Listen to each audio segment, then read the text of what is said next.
what I'm going to do now is I'm going to ask Nadine Dorries to talk to you, and obviously you can ask her questions.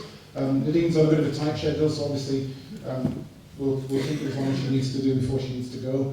But if do you want the mic? Do you want to stand up? What would you like to do, Nadine? Do you want to come forward? Can you hear me okay? Yeah. Should I get the mic? Would that be better? In the house. I'm used to spouting off, but not with the mic. Can you hear that better, yeah? I'd just like to begin by saying, really paying tribute to Ian and telling you how lucky you are to have a councillor like Ian, who has given you such a great support.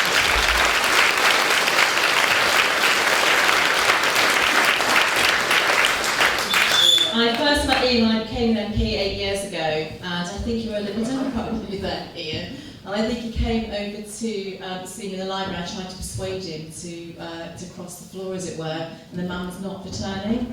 But Ian and I have something in common now, because we're both independents. Right, where do I start on this? Okay, I think it's probably, I'll just divide what I'm going to say into sections, really, and I'll start with local. And local issues about the process and the procedure, and any questions you have about that, how best to use the process, inside information from what's happening in the council and the committee, those questions need to go to Ian, because he's your man on the inside, and that's who you need to get that information from, along with this excellent committee which has established itself as well now. I have to say that this is a constituency-wide problem. This is something I've been dealing with for 5 years now, since the ideas were first proposed. The first site was proposed 5 years ago. But I do have to say that never have I seen a community become so well organised so rapidly. It's actually quite startling how organised, and I think that's Richard and Victoria and Chris and James and everybody else who've got themselves, and Claire, who've got themselves completely on top of this. And I think it's credit to them as well, who are just your local residents, who've actually sort of empowered everybody and got everybody energised and got hold of the issues and understood what's going on. So I think, I think a round of applause for you guys as well.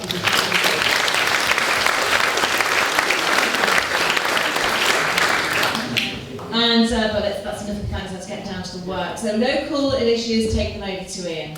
What am I doing nationally? It's quite sad for me, because I find myself in a position now where across my constituency I've got communities competing with each other. Now I'm here talking to you tonight, and I'll be talking to another community next week who will be saying to me, how do we get ours thrown out so Barton one stays? And it's kind of, that's a very sad situation for me to be in as an MP, because I've got people literally, rather than working together, working in isolated groups. But I'm afraid that's how it is, because the one thing I do know is that the groups who are the most organised and make the most noise and put forward the most professional and well thought through arguments are the ones who win.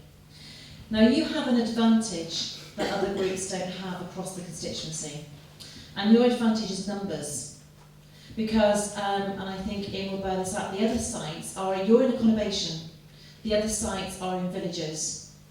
And those villages have a smaller number of residents by the mere fact that they're villages. And I don't get turnouts. 250 was the last turnout we had. I think you could probably say there's at least, I think, 300 to 400 in here tonight. You have the volume. And when you get to this stage now, second consultation, you're going to have to put forward all your objections again. But what you're going to have to look for are new objections and new reasons, because they're only really considered for their merit when there are new arguments which come into the frame. So you're going to have to resubmit everything, make it better than you did the first time, make it stronger than the first time, and get your arguments in again. And what I would also say is that what will give you an advantage over others is that you need professional help. Because when it comes to the inspector, if you can get legal help from a professional planning, legal advisor or consultant, you'll have an advantage over everybody else. And I'm afraid the way you're going to do that is you're going to have to, all of you, probably put your hands in your pockets. It won't be a great amount each. I'm talking about a small amount each, but 500 people put a small amount each in. that can pay for some very valuable advice and help when it comes to the planning inspector. And it quite often helps if you've got somebody else to present your case, so that someone else can put the arguments over for you, who knows all the legal loopholes, because you're actually at the wire when you get to that stage. You actually need absolutely everything in your arsenal you've got, and if you can get some professional legal help, that gives you an advantage. Other communities may not be able to afford that because there'll be just small numbers.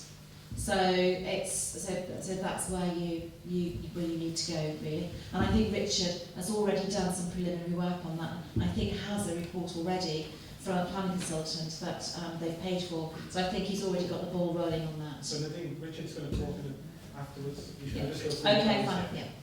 I'm calling for a debate in Parliament to question the national legislation which is putting us in this position. I spoke to the Minister. I told him how angry everybody was across my constituency, and I said, why don't you come and talk to my constituents? Why don't you come and tell them why this is having to happen? Because, frankly, when my party stood for election, this was something we said wouldn't have to happen in the future. And of course, after initially saying he would come, the next day I got a message going, well, actually, he's not going to be able to. Because, of course, he doesn't want to come and face thousands of angry residents, because this is equalities legislation which is forcing the council to do this. Now, my response to the council is, so what? Don't do it. There are other countries that don't do it, and they say, no, we have to because we're part of the European Union, and this is the law. And I say, well, other countries don't, and then they get fined, and they tell the European Union to go to hell. And what do the European Union do? They come back and do they say, right, we're going to throw you out? No, they don't. Of course they don't. So why don't we just not do it and let them fine us and say, so what? And but that's not how we behave, because we abide by the law. And frankly, what I would be doing is just saying, well, I'm not going to do it anyway. What's the worst anyone can do to me? The problem is that in this area of the local development framework, is that if we don't put into the local development framework and show the inspector that the council has made provision for gypsy and traveller sites in the development of the local development framework, then that means that the LDF falls, and that any developer can just come and pitch up anywhere. It becomes a free-for-all. And being only 50 miles outside London, and on commuter belt, and very close to the M1, that's kind of worrying for many people. And so we don't want to be in that situation. And so I'll go back to the beginning. The beginning is really, the situation is you're in competition with other sites. And what you have to do is put forward the best case you can. I will get the Minister to the dispatch box, and I will talk about Barton, and I will talk about this site, which for me is hugely inappropriate. But I think the council have been quite clever, because there are some tick boxes that are ticked with these sites. Close to employment, there's an industrial unit. It's near to losing, but a light industrial unit. Now I know the story, it's losing sites and it's losing units, I know that. But in terms of considering an application, that doesn't matter, that doesn't count. Because the response to that is, well, that's okay because it's still there, and in a few years the units will begin to build up again. So that doesn't count that they're closing down, that's not an argument. So it's near to Luton, it's near to public transport for what it is, it's near to schools, and it's near to health facilities for what they are. Now what it doesn't account for is that actually there's an A6, which is incredibly busy to cross. It doesn't count for the fact that there's, you wouldn't want a child to walk across the A6 into the footpath opposite to reach the amenities or the transport or the employment. And actually, if I were in the Gypsy or Travellers group, I wouldn't want to live there, because I've never stood in a site that's so noisy. Right next to a transport unit with big lorries coming in and out all night, and right on the A6. Why would anybody actually want to live there anyway? I think that's an argument for to put forward. So I'm going to get the Minister to the dispatch box, and I'm going to talk about the appropriateness of the site. I'm going to talk about the distress of my constituents across the constituency. I'll talk about all the sites which should be proposed that people are unhappy with, and I will plead with the Minister to find a way to exempt, talk to, liaise with Central Beds Council to help them find another way so that they don't have to impose these sites in order to continue with the LDF. And that's what I will be doing in government. And that's the difference between Ian and I. You know, your process, your procedure, your local, what's going on in the council, that you need to go to Ian. What I will be doing is going to ministerial level and trying to get the ministers to appreciate what's going on here and to do something about it.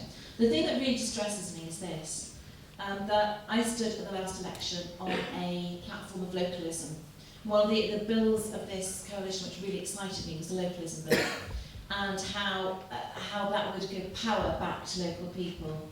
Actually, you know, it doesn't matter whether it's a gypsy and traveller site, whether it's a lap dancing club, whether it's a landfill site or it's an incinerator the size of Wembley, actually local people have no voice. They have very little say.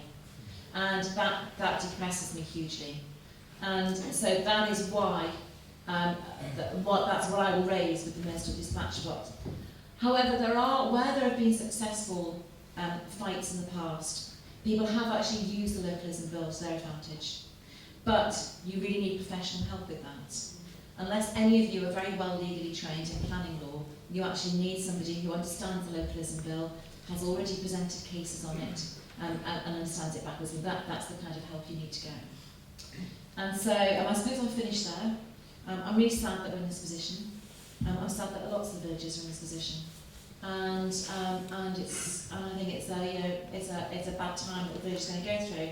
Hopefully, we'll get through the other side and they will be scrapped and they'll be struck out and you will be on the village that won't go ahead. But your strength is in your numbers, it's in your enthusiasm, it's in the organisation of your committee, it's in the fact that you will be able to work together. You know, everybody who's here tonight needs to leave their email address and their telephone numbers and be part of a bigger campaign going forward. Because in numbers, you can achieve something. And with organisation, you can achieve something. And all of you turning up here tonight is an indication of that. It's an indication that you feel strongly about it. And so you need to keep doing this and keep involved until the very last minute. Does anybody have any questions?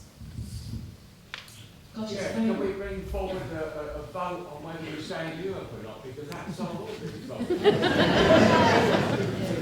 well, I'm with you there. I'm with you there. And what we've got is politicians that you cannot believe what they say. Central government. So, and your name is? Martin Patrick. I'm Barton resident. Okay. And David Cameron has promised a referendum. What he hasn't done is committed to the legislation in this Parliament to make sure it happens, which is what I would like to see and what I'm campaigning for. Because that is a glimmer of hope. And of course, that glimmer of hope, though, is everybody votes for us to get out. But that's a different political argument. It's not for today. We have a serious problem today, and the proposals are in Barton, and that's what we need to focus on. Focusing on getting out of your orders for tomorrow. Today it's about making sure that we get the right consultation responses in to for the inspector for the right case. I've actually got to go at 8:30 to something else, to do something else. So I'm here for now. What time is it now? So it's got, brilliant. So if anyone's got any questions, kind of like hit me with the now, so I'm here later. My name is Julian Rutherford, I'm Barton resident. Can you help me to understand why the government have put in place legislation to accommodate individuals who have made a lifestyle choice?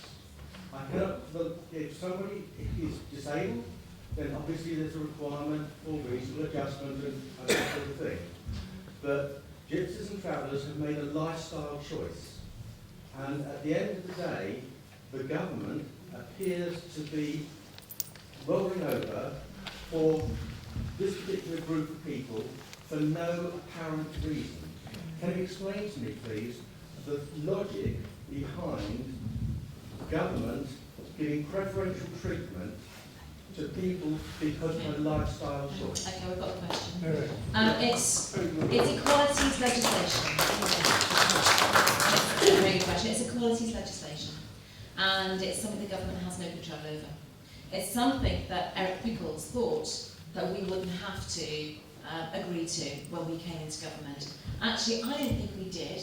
I think the problem is that it's a coalition, and I think the problem is that there are other members in the government who actually don't see any problem with this and feel that there is a responsibility to provide pictures. So let me tell you a story about there's a gypsy travel site over in Clophill on the causeway, and somebody applied for that pitch, and it was due to the vigilance of local residents who discovered that the person who was applying for the pitch actually owned a house in Leicestershire, was a house owner.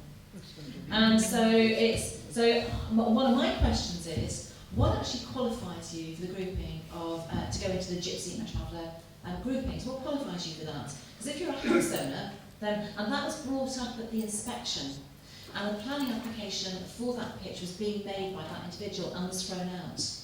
So that's when it works. But the government, it's equalities legislation, it's European driven, and I think that if there were, I don't want to be political, so I don't want to talk in political terms, but I think that there is a problem with the fact that it's a coalition, and there are parts of the coalition who actually agree with and support and endorse European imposed equalities legislation. Can I just add something to that? Whether you like it or not, Irish travellers and Romany gypsies are classified as ethnic minorities. Now there's a large settled Irish community in Barton that opposes just the same as the rest of us. But unfortunately, if you're an Irish traveller, you're classified as a separate race, and therefore you're given preferential treatment as a minority. Can I just ask you then, why are all the Irish travellers here? The answer is that the Irish government won't put up with them in Ireland. I know that, yeah.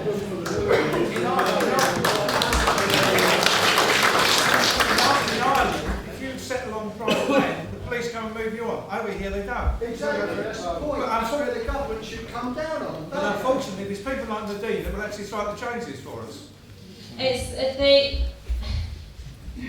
I've spoken to the Chief Constable about this. When all these applications came in, I went to see the Chief Constable. We've got a very good Chief Constable now, called his name Alf Hitchcock, believe it or not. And I have to say, the previous Chief Constable, it was a more difficult relationship.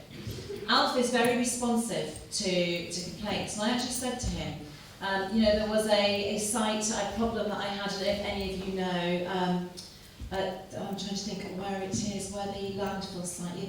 As you come off the M1, you go down the A421. It was close down. No, opposite Marston. No, Brogborough. There was a site. Gypsy travellers just set themselves up in the land of Brogborough, and I could not get the police to do anything. It was illegal. They went into a farm's land. They just camped there. They left it in one holy mess. And I pleaded with the Chief Constable, and the police would not go on and move them on. That's not the situation with Alf Hitchcock as Chief Constable. If you get on the phone to Alf Hitchcock, if I get on the phone to him, then there's somebody straight out and they do something about it. But there are issues. I had a meeting with the NFU on Friday, and one of the issues is the raw crime figures and the inability, it seems, for crime reference numbers to be issued, which actually distorts the figures in some areas in terms of raw crime. Now, I met with a group of farmers on Friday who have many problems to do with scrap metal, which about computers taken out of combine harvesters costing £12,000, vehicles taken, farmers' lives being destroyed by actions in rural areas, and dogs being stolen. That was the saddest thing. A farmer, actually, the only time I've ever cried, I think, when I was telling about their dog, was a van pulled into their drive, threw the dog in the back and drove off. They took the registration number down. It was a brand new van. It was registered to a Gypsy and Traveller site in Cambridge. By the time the police wouldn't take it seriously. By the time I got the police to take it seriously, they got there, no sight of the dog, but the police did go onto the site, and no sight of the dog. And it's and they're the kind of crimes which people don't think of as being major crimes, but they're very distressing crimes, and they're real. And that's one of the issues. And so it's very difficult for people who do live in the areas. But I have my particular preference when the council asks me, the council leader says to me, well, what do you think we should do then? You always argue against it. We have to, what do you think we should do? I think what they should do is actually enhance the sites that they already have. So if there are already sites that have been allocated, allocate the sites to those sites and build on those sites. Or do what they've done in Liverpool, which is Liverpool Council took one of the dock areas, they put in all the facilities, they put in electricity, hot and cold water, all the facilities even transport to a dock area and made an area there. That's what we need to do. I think Luton, Bedford and Central Beds Council need to put their heads together. The previous mayor of Bedford was always saying to me, we have complaining about the number of brownfield sites he had in Bedford that nobody wanted to build on. Well, Bedford is near to a hospital, near to doctors, near to schools, near to education, near to public transport, near to employment. So use those brownfield sites then, because if that's what these communities need, that's ideal. But you know the response I'm given? Travellers don't want to live in Bedford or Luton, they want to live in central Bedfordshire and villages. So, and that's the issue. So there are many, many problems when you're trying to, and I understand your frustration, and you're saying, well, just don't do it, you know, why is this happening? I understand your frustration, but there are many problems which are both bureaucratic and difficult to deal with. And I'm afraid it's, you know, but you know, you have to focus. I can say to you what the problems are in the area, and I can say to you how difficult it is. But what you have to focus your mind on is not, you know, how unpleasant this is, how you wish the government weren't doing it, how you wish the council weren't doing it. What you need to focus your minds on are how you fight this now, and don't be distracted by other arguments. I think personally that the people like yourself in government need to look hard at the lawyers of your country who spend all their time and most of their money using legal aid money to support all the minorities, including the gypsies and everyone else in the country. The government are too much in bed with politicians, and the politicians need to hold these lawyers to hand what they're doing. They've been ran, you had Blair as a government minister while his wife was handing out phones to illegal immigrants. You have to let that I know, this isn't a political meeting, this is about the gypsy site in Barton. I think we need to focus on that. You're the minister here on the government, so we have to bring it at government level to you. Yeah, no, I understand that. I understand that completely. And I think you've offered to do that already. Yeah, and I am. And I've spoken to the Minister about it, and what I'm doing, I've spoken to the Speaker of the House of Commons, John Burko, and what I've done is I've applied for a debate so that I can bring the Minister to the dispatch box, and what he says is televised, publicised, recorded in Hansard, and it's there to be seen, and therefore the inspector, that his comments will be used and can be presented to the inspector. So I'm doing that, and the reason why I'm doing that is to try and squeeze and winkle something out of the minister that will be useful when it comes to the inspector. So I'm trying my best to do that. But the bigger issue about, you know, lawyers and politicians and government and all the rest of it, that's going to have to stay for another day. I'm really interested in what's happening in Barton. I really want to focus on that. There's a couple of questions there. Hi. Going back to the gypsy sites now, you say like they don't want the brown sites areas. Why do they get a choice? Why do they get given the opportunity to have a choice? We don't want that. Well, I think what happens is Bedford Council, who don't want this anyway, and Luton Council say, well, they don't want to live here. And it's their argument. And yet, I don't know how that argument is evidence-based, because none of them have actually taken a brownfield site. And they took the resources from Luton, Central Bedfordshire and Bedford. And actually, because, you know, I know all of you have an axe to grind against gypsies and travellers. I think we have to accept that those people have chosen a certain lifestyle, they do want to live a certain way, and they are entitled, like everybody else, to good healthcare and education and to employment, as everybody is. And therefore, why don't Bedford actually do that? Why don't they set up a site, and then they can come and tell us nobody wants to live there when nobody takes it? But they haven't done that. And I think for them, they need to, if they're going to make that argument, they have to back it with evidence. And that's one of the points that I'm going to make of the dispatch box, because they don't have the evidence to back the argument that they don't want to live there. When they set up a site and invested in it and nobody takes it up, then they can say that, but they haven't yet. Let's go to one at a time. Would it help if everybody here and everybody else in the village who objects right to the minister personally as well as Great. Yeah, really popular. Could you wait till I've got into the dispatch box? I don't want him to cry off. And that would be, actually, that is a very good point, and that would be a very good thing to do. Because when I go to him and say, you know, thousands of my constituents are exercised about this, it would be really good if the letters went into his mailbox so he could see that. So I'll provide you the details of who to write to. His name is Brandon Lewis. I'll provide you the details. If you get the letters to him, that would be fantastic. Can I just say, I don't know whether you can hear me, but One of the things we will do, we'll talk about it at the end, is we want to try and do this coordinated so that we have the maximum effect. So I guess it's great to write anytime we like, that's your prerogative, but what would be really useful is if we coordinated our activities so we do it all together. And if the MP, if the Minister then had 1,000 letters turning up at his office, or 1,000 emails, and he couldn't do other things, and he realises that we are working together rather than just individual ones coming in at random times, I think that would send a bigger message than anything else. Yeah, no, it was a really good message. And the thing is, everybody's writing to me. I know, I'm on your side. I know, you don't have to write to me. I'm there, I'm on the case. But I kind of think that when people are writing to me, it's kind of like, do your FSF elsewhere because I'm already here, I'm doing it. I just wanted to ask, if the council isn't adhering to the government directive, surely they can then intervene? Well, the council is adhering to the government directive.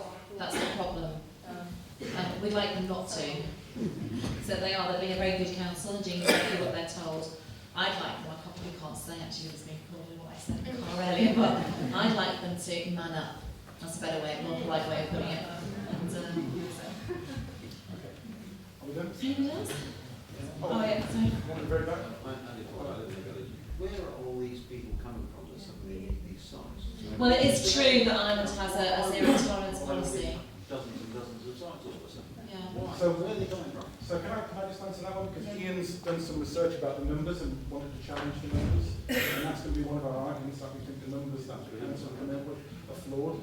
So, we'll share that information, and obviously I think that's useful stuff to be sending to the council and making them aware that we're aware of that as well. I think the numbers aren't right, sorry. Yeah, no, that's one of your, so there are issues you could list, and I think the committee has to get together and do this and let you all know. There are arguments that you can put forward which will be valid, they have to be professional, they have to be evidence-based, and they have to be coherent. And if you can put those arguments, and what you guys need to do is know what those arguments are, what those flashpoints are, email them to all of you, and make sure that you include those arguments in other arguments. You see, what a lot of people do when they object is they put arguments together, and Ian will know this, they put arguments together which are very subjective. They'll say, I don't like it, I don't want it, I don't want to see them at my window. And some of those comments, and they do border on racist, and that isn't acceptable. And so you have to keep your arguments professional. And they have to be on challenging the evidence of the numbers, the inappropriateness of the location, the lack of facilities, the fact that it's on the main A6 road, which is actually dangerous. It's those arguments which are evidence-based and professional that you have to put forward. And quite often, actually, your objection can be tainted almost by putting in subjective emotional arguments which don't carry any water in there, but you have to be careful. Is somebody at the back here? On that basis, can you confirm or otherwise the fact that there's just a big smokescreen as far as the government is concerned, in that these directives haven't come from central government, but they've come from a Quango, which is totally unelected, and it's now being put upon local councils who then blindly carry on and enforce it in their name? Well, that's the nail on the head, and it's, if you want to bring it down to that level, that's exactly what it is. It's unelected bureaucrats in Europe dictating towards a greater federal Europe what it is that we do and how we do it in Barton. And that's basically where it's come from. It's somebody sat in Brussels deciding what happens in Barton. It actually incenses me more and more each day. But again, that's a political argument that we need to carry forward in the future. I think things are changing. I think public attitudes are changing. I think times are changing. I think I'm angry about that because more communities are being affected locally and people have much less of a voice than they used to. There would be a big issue in Aberthill with a lap dancing club. Local opinion counted for nothing. We've got the Wembley Science Incinerator proposed in Marston Motte, local opinion completely walked over. We've got a landfill site, we've got 500 yards from people's homes in Alstow and Wixham's, local opinion completely disregarded. And it's because at the end of the day you can do two things, follow the money and follow the train to Europe, and you'll find that's where most of it's coming from. So you're absolutely right, but it is a bigger political argument for another day. What are politicians there for? Sorry? What are politicians there for? If everything comes from Europe, then Well, not everything does, but it is getting that way. Not everything it does. certainly does.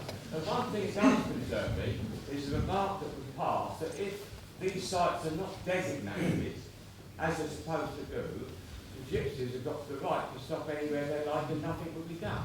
Where does that come from? Who upholds the law? There is a situation not far from here, in actual fact, in Harpenden, where there's a vast open space, a common. You'll never see a traveller or a gypsy on that land. Why? Because there's a local bylaw that says there's not a 6 or 7 day or how many days period of grace before they're moved on. Their bylaw states they are moved that day, and you never see a gypsy. Why don't we do it here? Oh, so could I be able to take that?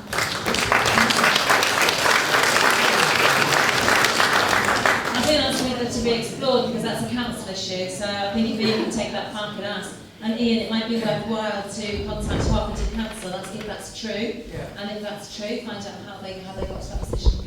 Yeah, that'd be useful not just for Barton, but for everywhere in Central Bedfordshire and the rest of the country. I've just been told by Richard that he thinks it's because it's common land, not private land, and so you can apply by law to common land, obviously. Anybody else? When it's signed by the council, that's the... Should we move on? Yeah. Okay, I'll pass you on to Chris then.